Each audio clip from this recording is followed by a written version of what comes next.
right? Jobs are evolving, the kind of compensation, the kind of expectation of people from total rewards is, expanding. And we still continue to focus on some basic anchors of pay, right?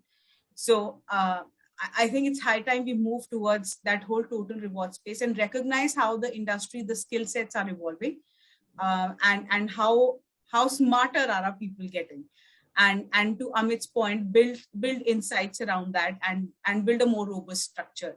So which can also serve as a guideline to us as we move forward. I think real-time data is extremely important, and we do need to further build on our frameworks to capture as much of these changes as possible. To sum up what I've heard from some of the panelists here,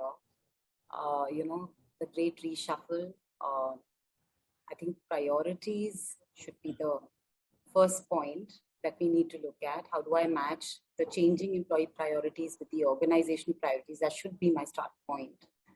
The second thing that's definitely there is how can we customize our reward programs to attend to the various, the diverse workforce, distributed workforce that we have. I think everyone touched upon that.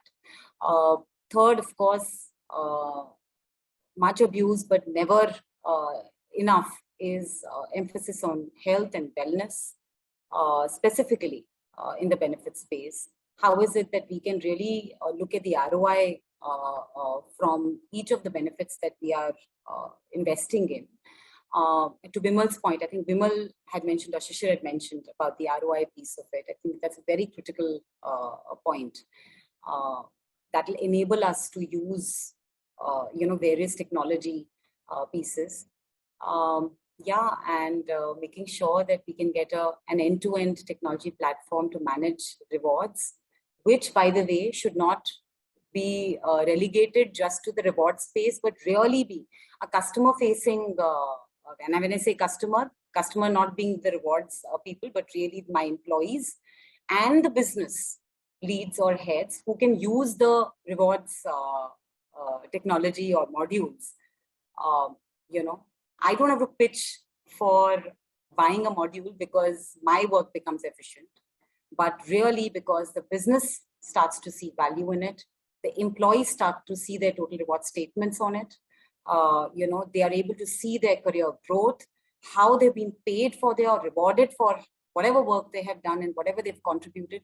I think all these points become extremely important, Varun, in our space, have always been important, but in this scenario, for sure, when we would like to have stickiness of employees, so not just with compensation, but with the entire employee experience that we've been speaking about, Varun. If I were to, look at last couple of years, the entire business scenario has completely changed.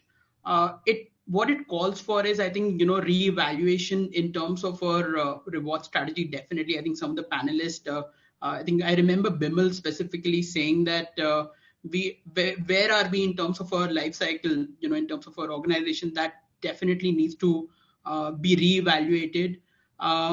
And I think what Priyambi also mentioned in terms of evaluating different models of employment and then crafting a reward strategy based on those different models is the need of the hour. Because, we are constantly faced with these questions that, how can we optimize also in terms of our, cost, if we are optimizing in terms of our spends, etc. So I think that's very critical, that how do we reimagine our reward strategy? And given this background, I think technology and analytics are at the heart of reimagining our reward strategy. Technology for providing us data-backed decision making, for looking at different models of employment, for providing personalized statements. Someone referred as total reward statements, providing engagement with our benefits. Communicating our performance and reward strategy, I think that becomes very critical. And from an analytics perspective, using the analytics and having the right form and the substance of data to use the analytics for designing the next gen total reward strategy, that becomes very critical. And last, I think is that here all our tech partner, either rewards consulting partners or tech partners, I think can play a pivotal role, uh, to provide us those insights in terms of decision making, which can help us become more of a strategic business partners for our businesses. I think the discussion was quite on the lines of great resignation, how wellness has come to the front. I think there's a great point mentioned by Bimal, which I think Amit also recaptured right now, which is where am I on the growth journey?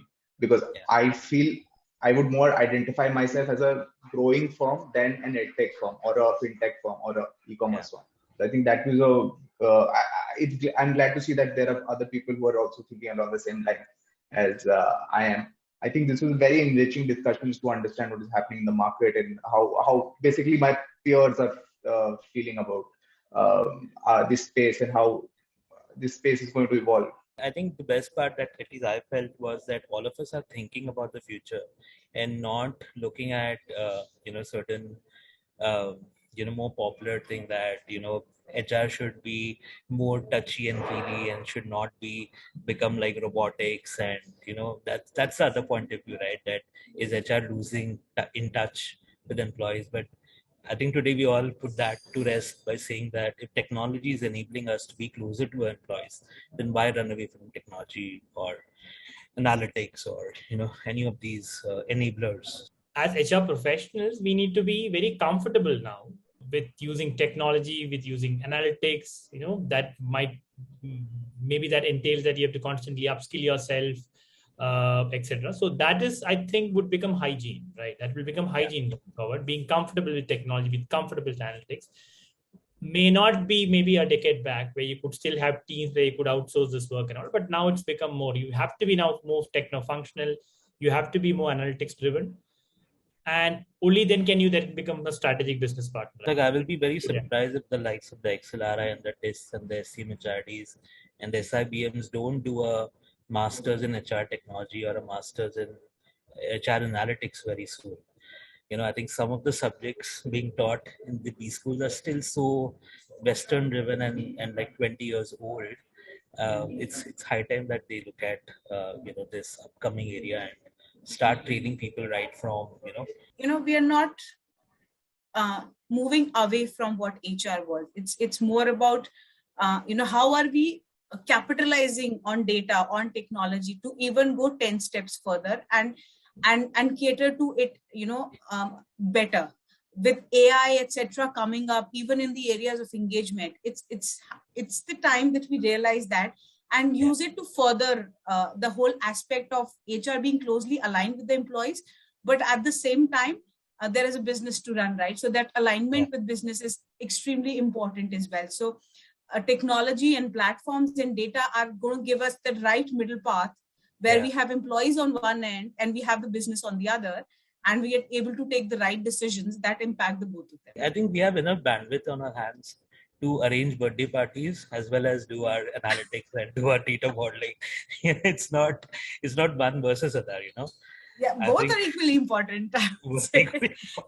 You can't go away from your core, but then you have to move on with the times, right? Yeah. So for the focus has to be there. But like Bimal said, the hygiene, we can't afford to go wrong on. But there is a lot more to be done. And these are our enablers, which will help us be there in the long run. Sure. Great. So I think let's end today's discussion on this, nice thought that why can't HR do everything? Why does it have to do one versus the other? Same with total rewards. My only data crunching. Why can't you all do more of business partnering and stakeholder management and all? So yeah, thank you for your time. I know we've extended. We've I think we got carried over with this theme and this discussion. So that's all well. Thank you all, and really looking forward to having a more continuous interaction and engagement with the community.